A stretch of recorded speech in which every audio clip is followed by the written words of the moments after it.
Hello, people. We are live, and thank you very much for joining us today. I hope you've had a really fantastic morning.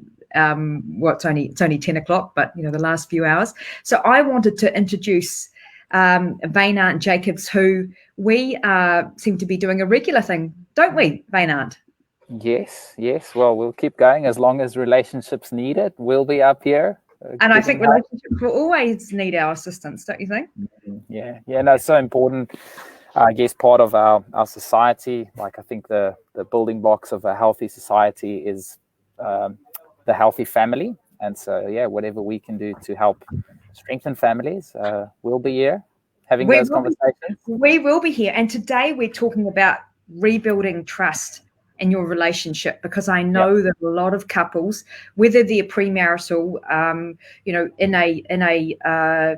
in a relationship or a partnership or married, have issues with trust. So what I'm going to do first is introduce you and talk about why we are working together. So you work at Family Life New Zealand, and you're also an author and a speaker.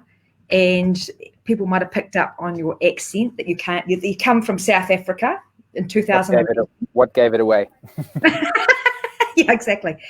And you've recently published a book on strengthening relationships, and your book is called Connection: A Journey Towards Intimacy. That's right. Yeah. Do you want to hold that up? Everyone can see. I can do that for you. So there we go. Connection. So Connection: A Journey Towards Intimacy, and that is available online. Do you want to talk about that more? Oh yeah, it's available. I guess they could always reach out to us directly. I'm sure you'd share a link so they can buy it through Family Life in New Zealand.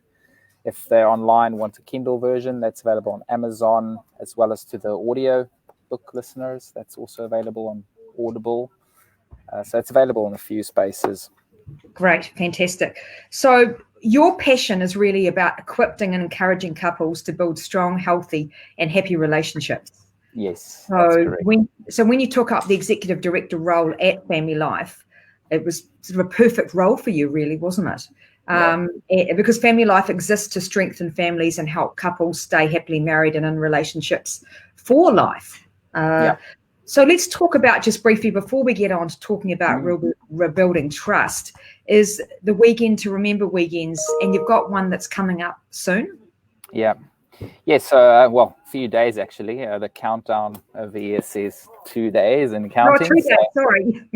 No, that's good. I mean, 2 days is Friday, and for us, Friday is D-Day, even though it only starts from the weekend. But so Weekend to Remember conferences or marriage getaways have been running for probably 25 years in New Zealand, and obviously it's been updated over the years, but that's just been a hit. There's people that have come back several times, and last year I asked the question to our audience: who of you here in the room are here because someone else had, wait for it, not only told you about it, but actually bought you a ticket to be here? And so we've found that people that come to the conference often do so on the recommendation of others, but also people paying it forward. So we've had a lot of couples that have come through the year, someone else have sponsored them, and they just go on paying it forward, sponsoring another couple. So brilliant, because that's extremely well for their relationship. So they wanted to share that and make sure. And I think you mentioned before, so my background as an author and a speaker, sort of in that sense, flying solo. I published the book 3 years ago and was doing speaking, coaching in that space.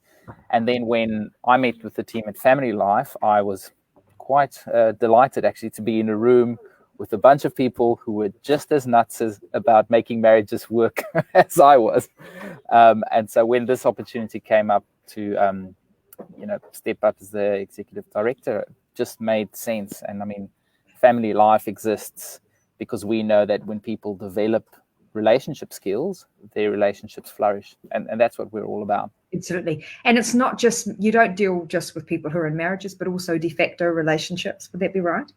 Yes. Yeah. So, I mean, any relationships. And to be honest, we've actually found that people have come back to us after our weekends or after going through some of our resources, and they've said, look, even though you present these tips and tools and practical ideas for relationships, for marriage relationships, it's actually spilled over into our work relationships, our relationships with our kids, with our friends, because, I mean, at the end of the day, relationship skills, developing those skills means that your relationships are going to start flourishing.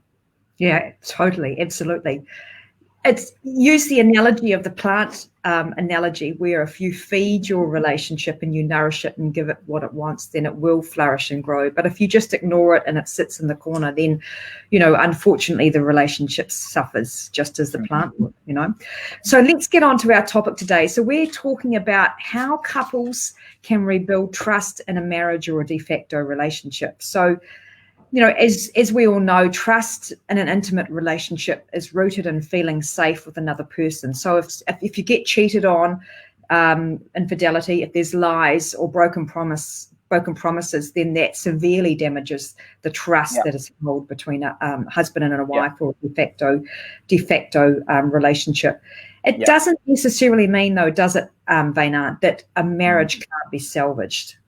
It can be a rebuilding trust can be really challenging when there is a significant breach. But if both partners are committed to the process, my belief is that it can be salvaged. That's how I feel.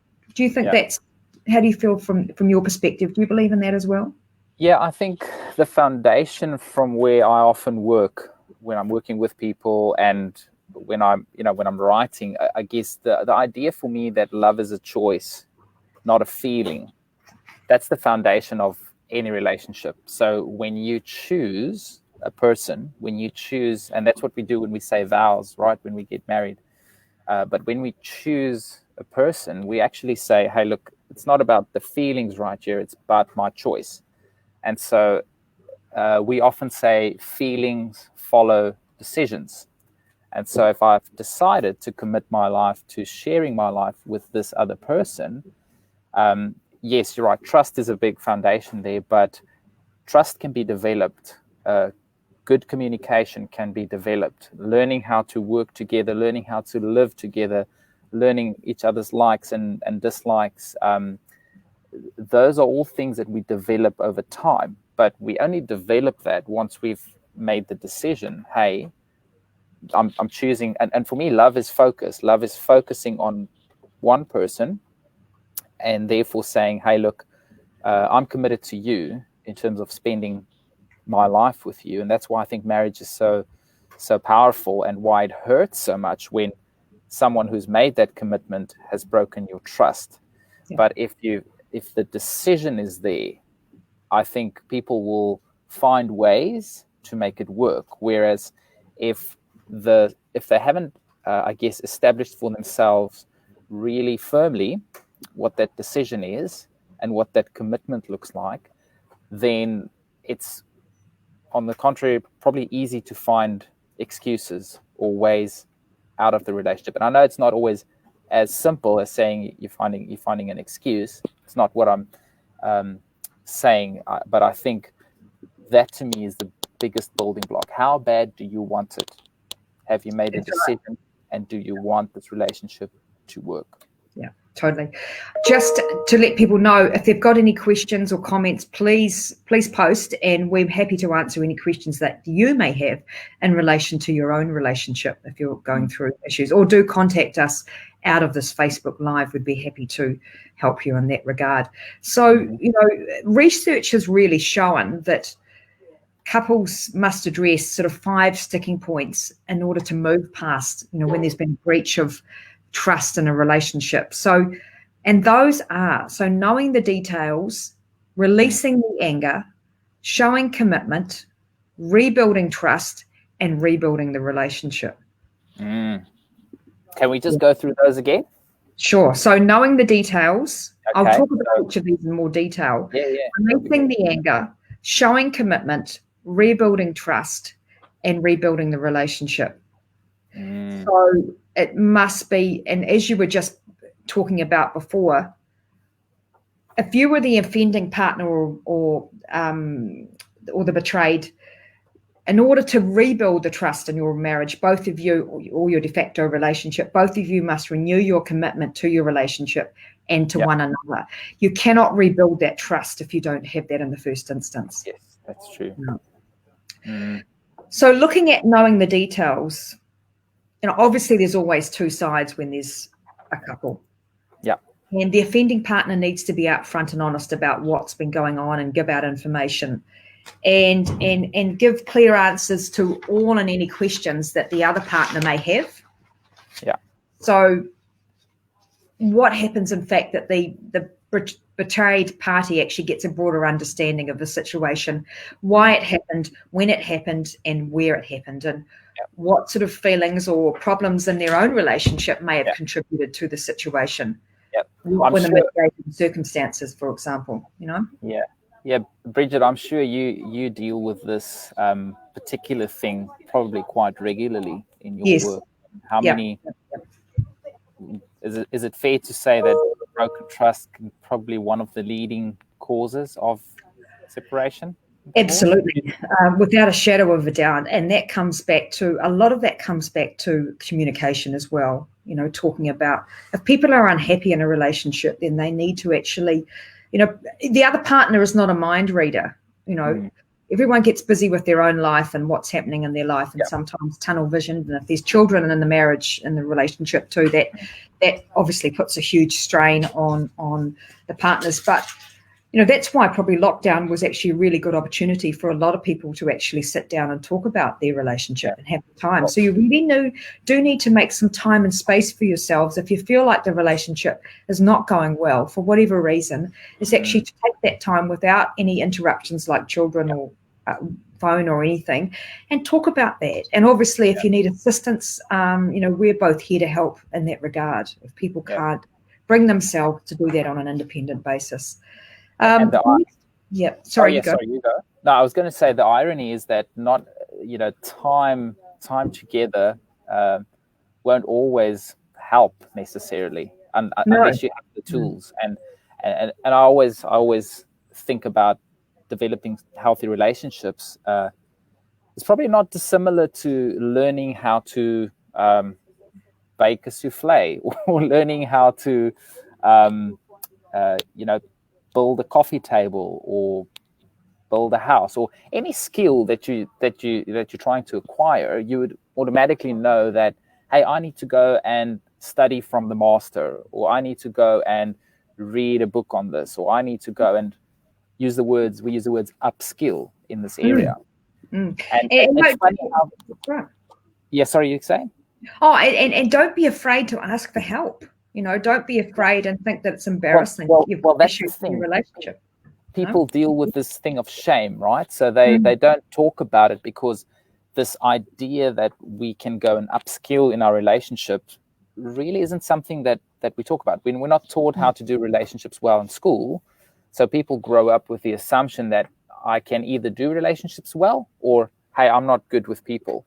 Whereas if you're doing any other type of skill out there in the world, math, science, English, reading, writing, any other type of skill, we know that we can go and develop the skill.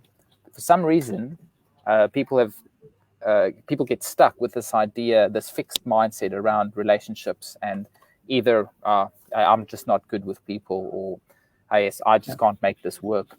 Yeah, absolutely.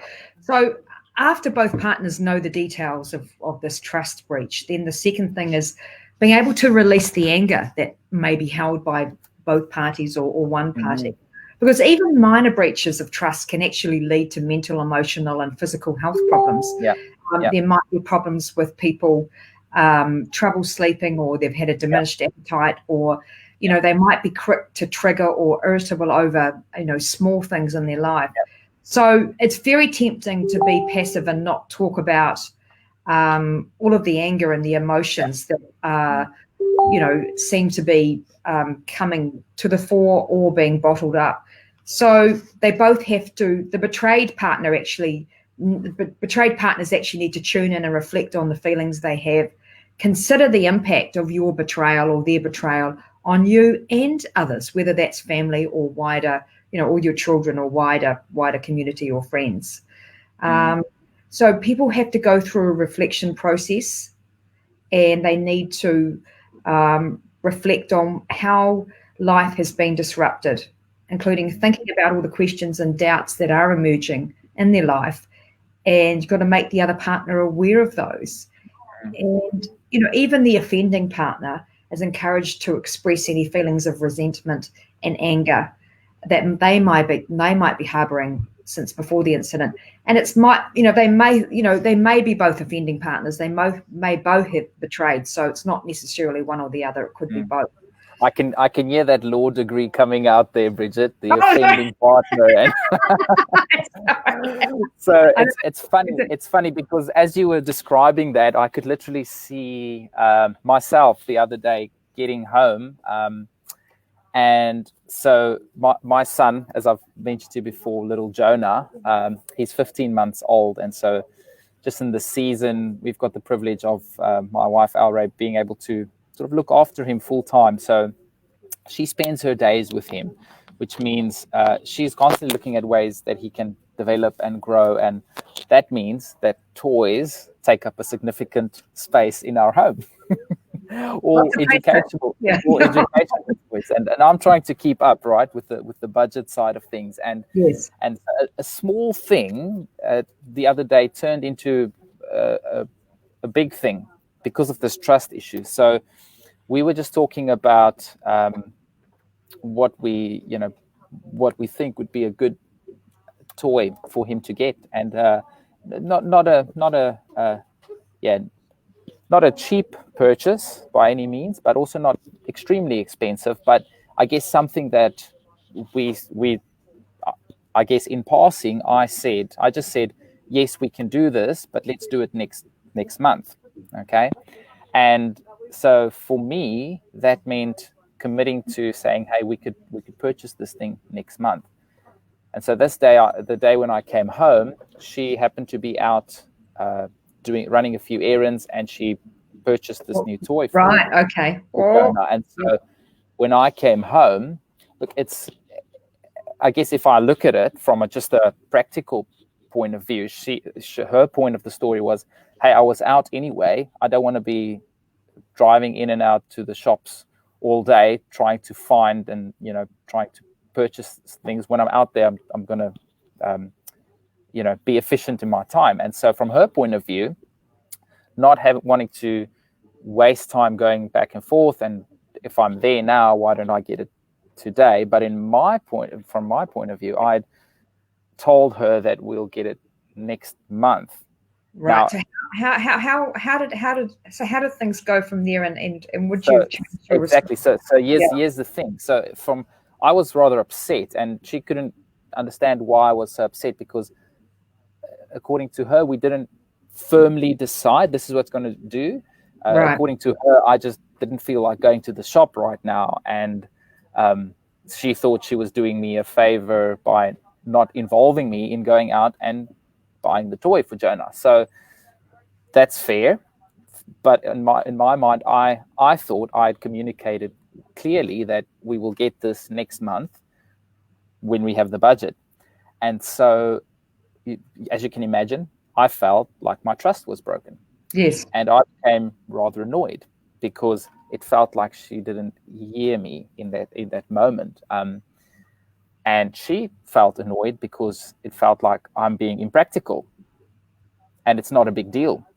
It's not a lot of money, but for me, I'm a principled person, so it was a principle. So how did you resolve this? Yeah. There we go. So how we resolved this was by actually at some stage, just eventually during that night, we sat down and we said, and I got to the point where I told her, and I think the key there was taking the emotion out of the conversation. Absolutely, yeah. Because when you're upset, it's probably not the best time to talk. But when we initially sat down to talk, I told her, this is how I feel. I mean, and I used the I statement. You're probably familiar with the I statement, where we're not making it about the other person. We make it about ourselves in terms of saying, I feel a certain way when you do something. You're not saying, hey, you're so bad and you're untrustworthy. That's right. I use the words, hey, I feel like you've broken my trust by not sticking to what we agreed upon. And then that gave her the Sorry, you keep going. And that gave her the opportunity to say, well, actually, I didn't realize that was your expectation, because of course my intention is not to break your trust, even though I did in this instance. I thought you simply didn't want to go to the shop, and that's why you said we'll get it next month. Right. Because I know you've got a conference coming up this weekend. You're spending your time preparing for those messages. So I thought I was doing you a favor. So something as that could have caused probably a lot of tension turned into a practical, solvable thing when we were able to communicate and that's that the well. assertive approach. You utilize the assertive approach, and that rather than being passive or aggressive, that is the way to go, because the last thing you want to do is actually escalate the conflict, and which could affect your relationship for days on end. Yeah, and how often do we escalate conflict that is really just about a little thing? Many times. $50. This was a toy that cost $50. Yeah. But in my mind, that was $50 that we needed to put towards next month's toy budget. We actually have a toy budget. Can you believe that? But I think it's good because we are prioritizing educational toys for our son. But the principal thing here is, how often can we allow small things to blow out of proportion? But the real issue is the trust. If we feel our trust has been broken, like you said, we need to voice our anger. We need to let go of our anger, because then we can actually move forward in a productive way. Absolutely. So the third sticking point when you're wanting to get over the breach of trust in your relationship is what we've obviously talked about: knowing the details, releasing the anger, and the next thing is actually showing your commitment. You obviously, when the breach happens, you're both really questioning your commitment to the relationship and wondering if the relationship is actually still right for you or even salvageable after. I was speaking to someone this morning and they said, well, once the trust is broken for them, then you can never, ever mend that. Okay. Yeah. So everyone's got different point of views. But if you really, really want something in modern relationship to work, then you will certainly give it a go in terms of mending the trust. Because at the end of the day, with your life, you want to have no regrets, and you don't want to be looking back and going that I wish I actually gave that relationship a chance because I regret it. It's funny you mentioned that, because I think a lot of people think this way, but they won't all voice their thoughts. So this idea that once trust has been broken, it can never be restored. Yes, I mean there is an aspect of broken trust, and then people maybe deciding not to trust in that area again. I get that, but to me, saying broken trust can never be restored is almost like saying an empty bank account can never be filled up again. Yeah, absolutely. So how people can show commitment to each other when there's been broken trust is actually with acts of empathy. So sharing the pain and the frustration, the anger, showing remorse and regret, and allowing space for the acknowledgement and validation of hurt feelings actually can be really beneficial and healing for both parties. Building off this defines what both sides require from the relationship can help give partners the understanding that the relationship comes with clear expectations moving forward, and both have agreed to fulfill those. Okay. There's those communication aspects and the agreeing to fulfill those, but I think, I mean, the story that I shared before was maybe a small trust issue there, which has been solved. But I guess if you think about, a bigger trust breach in terms of potentially having an affair, I think that's a big one for relationships as well. When another person has had an affair, that's a massive break in trust right there, and the dishonesty that's involved in that action. But I think when people start from the basis of saying, hey, I'm willing to own up to what I did, but then also realize that acknowledging what I did to break your trust and asking for forgiveness for breaking your trust won't automatically fill that bank account. Yeah. Because trust is built over time, drop by drop. And maybe I'm getting ahead of myself here, Bridget. Maybe just let me know. Should we go to the trust cycle thing, which I think is quite good to throw in here? Yeah, or did you want? Absolutely. Then we can talk about. Let's look at the trust cycle. Yeah. And then we can talk about rebuilding the trust and rebuilding the relationship. So that's the next point, rebuilding the trust. So do you want to, while I get that ready this side, do you want to just lead us into your next point there, rebuilding the trust? Sure. I was just going to finish off actually in terms of my last point, because in communicating with each other, you've got to avoid words that trigger the conflict. And this is coming back to, for example, you talked about you using I with being an assertive approach. So triggering conflict words like always, must, never, should, and describing what you see or expect or want from your spouse. Instead, choose words, as you just talked about, and non-blaming and words that will facilitate open conversation, like the I statements, for example. I need to feel that I'm a priority in your life, over the statement, you never put me first. That certainly comes across in a really different tone. Good example. You need to be really mindful when you're talking about the issues and not blaming the other partner, because once again, that will increase and escalate the conflict potentially, because people are in a very fragile state when they're talking about broken trust in a relationship. So should I talk now about rebuilding trust, or did you want to put the trust? Go for it. So rebuilding trust is the next stage in terms of reconnecting on the trust level. So it's important in coaching. We always talk about setting specific goals and realistic timelines for things. So that's what you need to do to get your relationship back on track. And as we've talked about, recognizing that rebuilding trust takes time. It takes more than 24 hours. It could take months. It could take years. Well, think of it as saving for a car. Not. I don't know who does that anymore these days. Credit has become so easy. I'm hoping there's still people out there that actually save money for big purchases. But you don't start with saving for a big purchase and think that within 1 month or 2 months you're going to have enough money to buy that thing. And I'd probably compare that again to your trust. It's a really good analogy, yeah. If trust has been broken in a big way, then it's probably going to take a long time for the trust to be rebuilt again. So you can start small, but don't expect to go back to the same level of trust you had before you broke the trust.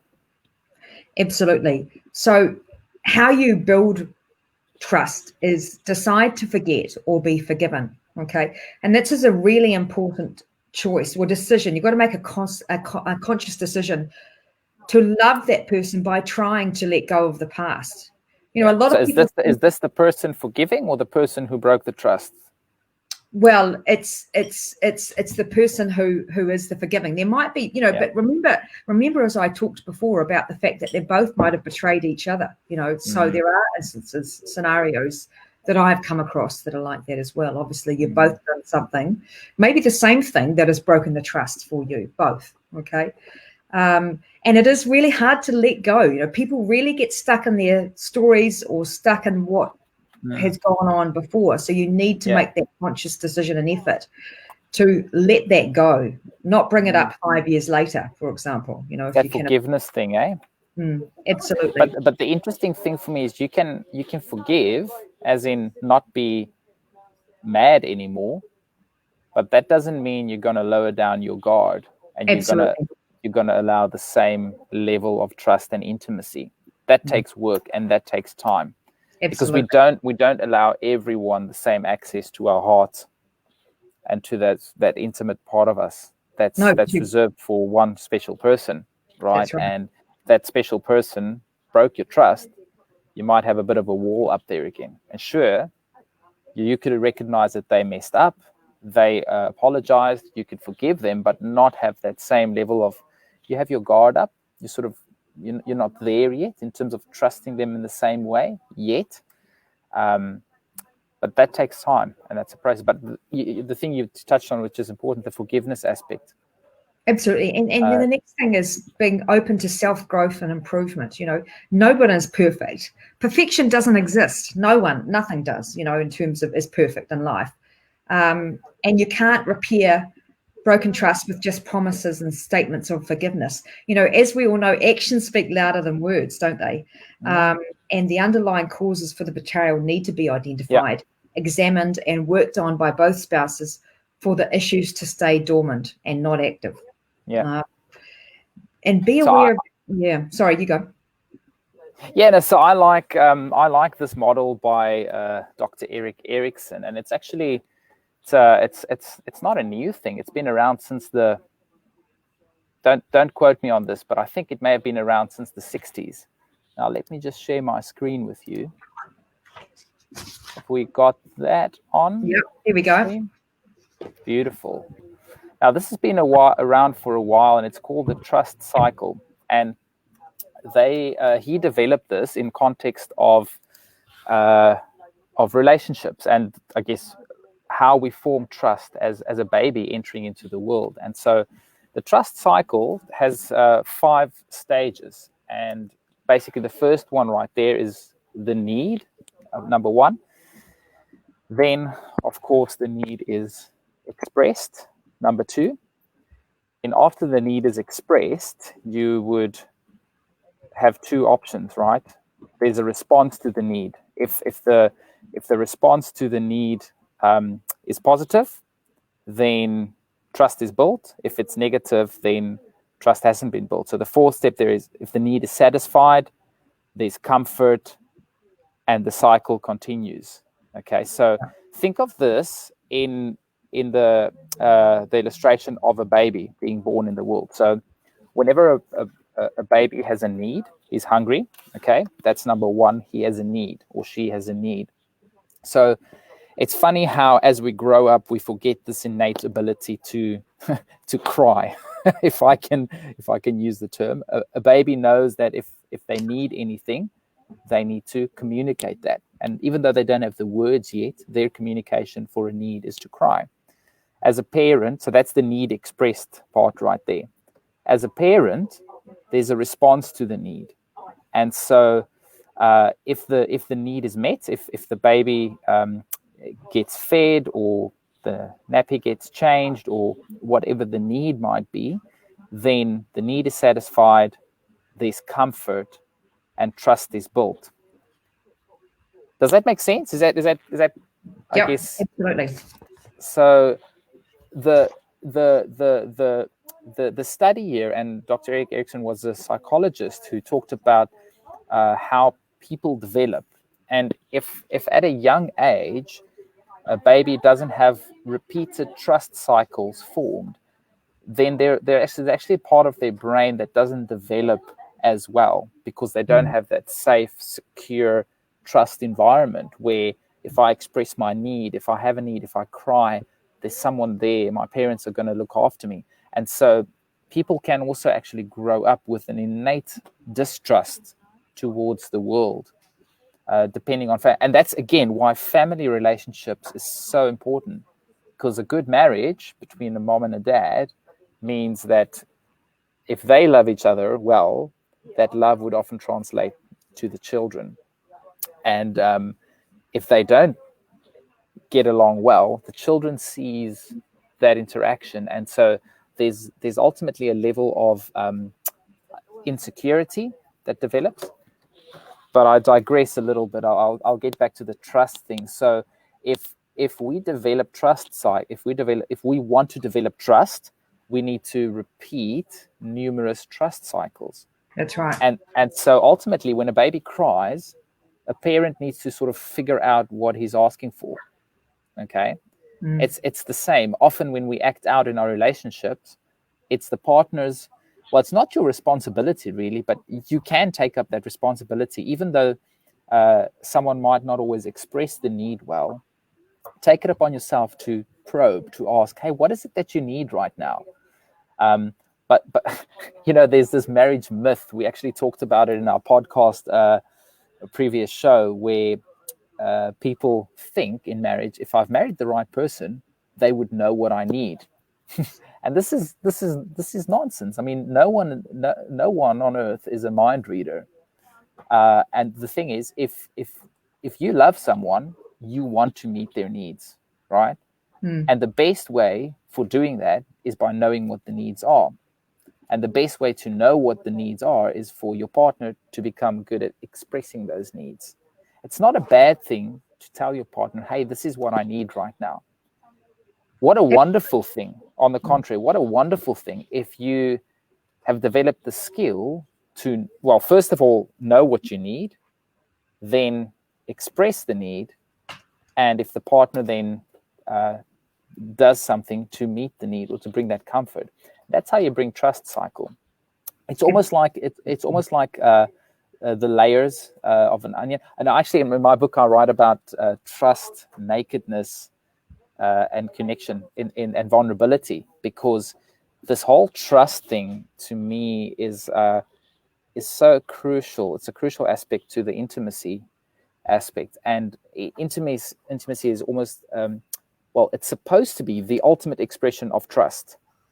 I think these days a lot of people use the word casual sex so lightly, and I think the building blocks of trust and connection is probably not always built before people jump into the bed together, which is quite sad in my opinion, because I think if you engage in the physical activity but you don't have the foundation of trust, it just sets up a wobbly relationship. But on the contrary, if you build trust cycle by cycle, if I can use the analogy, remove your clothes one layer at a time, you take off your jacket and sort of stop there, and then just spend a bit of time getting to know each other, and then maybe you reveal a little bit more about yourself, and ultimately the act of being known with your partner, with the one person that won't share the same experience than anyone else in the world with you, you get to reveal those sort of deeper aspects of yourself. So as you build trust layer by layer, you don't go from broken trust to deep trust in one day. Think of it as just building one drop in the bucket of trust. Your partner expresses a need. Hey, I need you to be home by 5 so we can have dinner together. That's not that hard. But by not being able to commit to that need, you're actually expressing, hey, I'm not really interested in comforting you in terms of the areas that you need anything. So, and being committed to making this relationship work. Exactly. So it's the little things. It's not the big things. Exactly. It's the little things, the continuous little things that build trust over time. Absolutely. So rebuilding trust, as we're just talking about right now. Something else we were talking about: decide to forgive or be forgiven. Be open to self-growth and improvement of each other, and be aware of your most inner feelings and share your thoughts. So leaving one side to absolutely obsess and overthink about the situation, or, it's not really going to solve anything in terms of the relationship. So it's important to openly discuss the details and express all the feelings of anger and hurt. You've got to take that. You've got to take that sticking plaster and you've got to rip it off, basically. Allow that wound to heal, right? Absolutely. And there will be a time when it's, obviously it's been festering, but it will heal, as you say, over time. So, and as we've just said about the incident of being, not being home at 5 o'clock, both have got to want to make it work. There's no room in a relationship that wants to build trust, together for lip service or more lies or broken promises. Be honest about and true to your wishes. If you don't want to be in this relationship anymore, then you need to say it. Get some counseling, get some coaching, relationship coaching. Do everything you possibly can before you decide to pull the pin. Not all relationships are going to be salvageable for a number of reasons, myriad of reasons. But, as I've talked about regret before, you don't want to walk away from this relationship and in the future go, my God, I regret the best thing that I ever had in my life. And I just needed to work on, we needed to work on some areas together to make it, to make it a strong relationship moving forward. Yeah. I always say that to my clients. How are you going to feel about this if you leave in 5 years' time, in 3 months, in 10 years? Is there going to be regret there? Tell me more. Tell me about that. Yeah, it's good. So, and then looking at, I've got lots more that we can go into, but we've been on here for 40 minutes. So let's shift over to the last point about getting to the stage of where you're able to rebuild the relationship. So once you've both committed to rebuilding the trust, you've actually got to treat the relationship like it's a whole new one. Both sides, as we've said, have got to communicate what they really need in their relationship, what are their wants and their needs and their expectations. They can't expect their partner to simply know what they want, as we talked about, by this ESP, which doesn't exist. Don't withhold trust in this new relationship, even though it's with the same person. If you do that, it will actually prevent you from emotionally reconnecting with your partner. Yeah. And it'll ensure that you don't move your relationship forward in a healthy way. Yeah. So you've got to actually, as you share that, Bridget, I'm just reminded, any good story, any good story would follow this formula of, you have your hero show up on the story, they run into some type of conflict, and then they fall, they hit rock bottom, and then they need to come back, right? Any good story has a hero facing a challenge, facing a dragon, slaying a dragon, right? That's right.